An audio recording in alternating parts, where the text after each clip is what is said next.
division, so that means we will use multiplication. Our goal, like always, is isolate the variable. And so that means we want to get this x all by itself. And in order to do so, we have to undo that divided by 3 by multiplying by 3 to both sides. So I'm going to multiply, we're going to actually move this. I'm going to multiply by 3 to both sides. And in doing so, the 3's on this side cancel. So I'm left with an x equals 2 times 3, which is 6. Now if I scoot this back, hold on, bear with me for a minute. I am left with x equals 6. However, we need to check our answers. And so, to check my answers, I'm going to substitute my variables back in. So is 6 over 3, equal to 2? 6 divided by 3 is 2. Yes, it is. So that is using multiplication because it's a division problem. And finally, we're going to use division. And notice right here we have multiplication. Have multiplication means we will use division. So since we have 5 times x equals 20, remember our goal always is isolate that variable. So we need to get rid of anything next to that variable, which is that 5. So to get rid of the 5, we will use division. Use division and divide by that number 5. Use division, divide by 5. Nice thing is these 5's cancel, so we have just x. And 20 divided by 5 is 4. However, like always, we need to substitute and check. So we ask ourselves, is 5 times 4 equal to 20? And yes, it is. So x equals 4. Once again, there's some examples for you to give a try. Do them on your own. Come back and check to see how much you understood. Looking at this first one, it has multiplication. We're going to use division.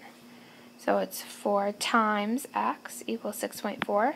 Isolate that variable, so get rid of that 4. Divide by 4 to both sides.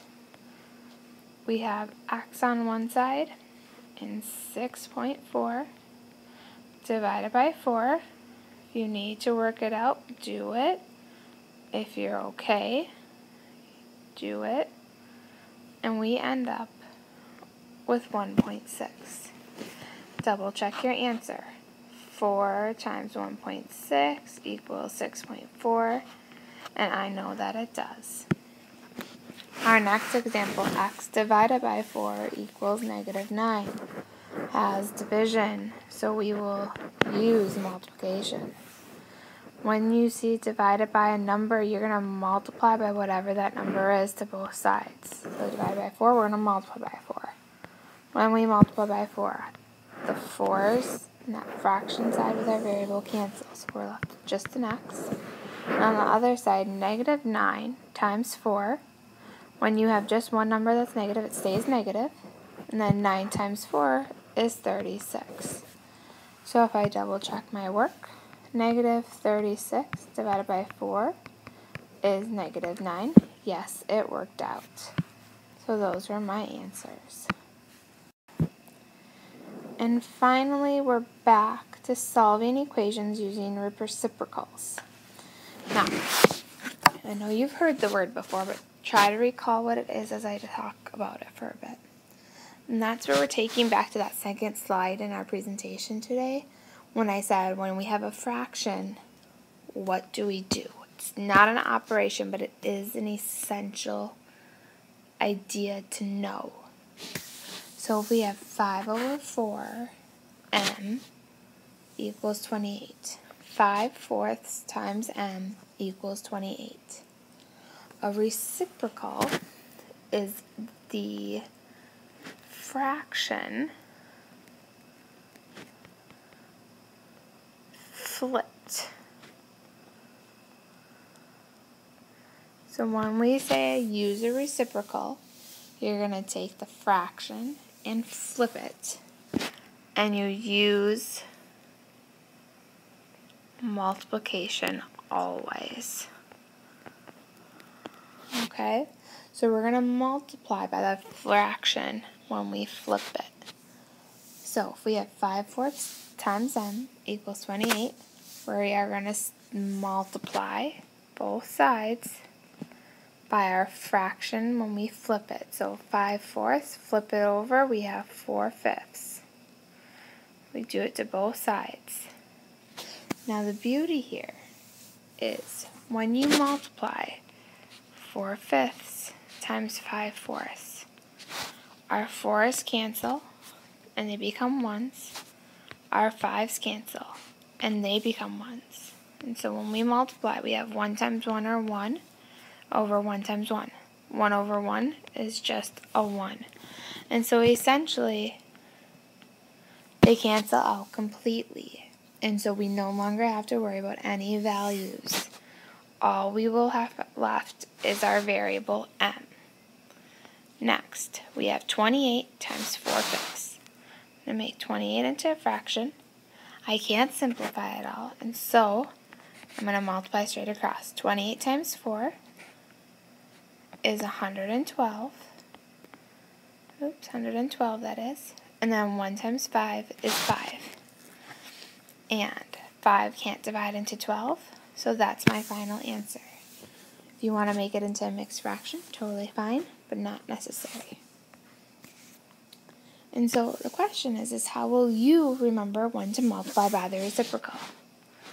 This is you need to fill out independently. What is your trick going to be? My trick's kind of on top. I use multiplication and it's a flipped fraction. And so when I have a whole fraction, it's what I do. And finally, there's an example problem. So, let's see if you can get it yourself. 45 equals 9/2 times p. Remember, we are going to multiply by our flipped fraction. So we are going to multiply by 2 over 9 to both sides. On this side with the variable, everything cancels, and I'm left with just my p. On the other side, make that number 45 into a fraction and see if you can reduce at all. Remember, you reduce up and down or diagonal. So when I look at 45 and 1, nope, I can't reduce, but 45 and 9 both have a number they divide into. If we divide both of these values by 9, we get 1 and 5. Nothing else can simplify, so now I'm ready to multiply. 2 times 5 is 10, over 1 times 1 is 1, which is really just 10. So I got 10 equals p, double check. 9 over 2 times 10 over 1 equals, simplify, 45. Yes, it does. It's a true statement, and that's my final answer. Now, next you are expected to complete the short post-video questions that I posted for your own review before you take the quick quiz, which has to be done before class tomorrow. Because in class tomorrow, we're going to work on an activity and then our assignment so that we can ask questions and have a deeper understanding of how to solve one variable equations.